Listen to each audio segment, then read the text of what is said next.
execution of a pal-off press and an anti-rotation chop. So this basically anti-rotational core exercises. There's a bunch of common mistakes that I see, and I think that, if we can go over them, we can execute these the right way, and it'll make you feel your core a little bit more and put everything in a more optimal position while you're executing these. So the first thing that you want to think about is the pal-off press, if done correctly, is a very humbling exercise. It's not an exercise that you're going to do with a ton of weight, because it's going to put you in not as optimal positions, and I'll show you why.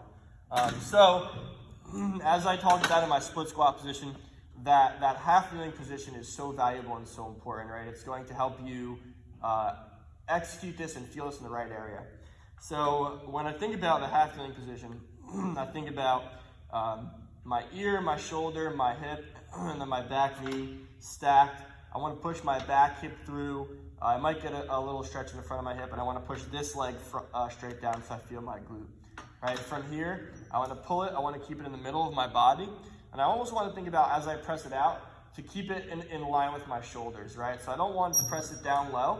That's engaging my lats to get this, to use this exercise where I'm actually trying to protract and reach my arms forward to get myself into a little bit more flexion, which will help fire my core a little bit better. So from here, I want to punch and reach, and then keep everything nice and tight and engaged, right? So I don't want to keep my weight back and I'm just pressing with my arms. I actually want to think about engaging my shoulder blades to have them reach through my rib cage, or around my rib cage, right? So again, if my lats are engaged and my arms are locked in, we tend to see athletes just fall away and put more strain on their lower back than in their core. So one of the cues I think about from here is you can reach out, and as you reach, exhale, which will drive you into more flexion, and then keep that tension and then keep reaching through.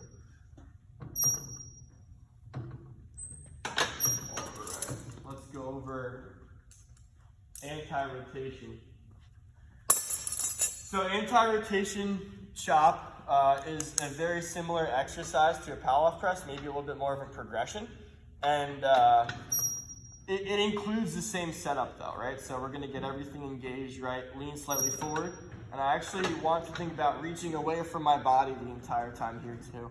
And you wanna keep your arms in a straight line, right? Obviously everything with your arms is moving. So the lower half, you're reaching around. The lower half is gonna have to create more stability. Another one you want to think about here when you're doing this one is not rotating your body. Right? This is anti-rotation. So you're actually just trying to keep your shoulders, I'm going to move a little bit farther away so you don't step. You're trying to keep your shoulders in a straight line, and you're going to reach your arms around it. And you're pulling, keeping everything tight, and then resisting that rotation on the way back.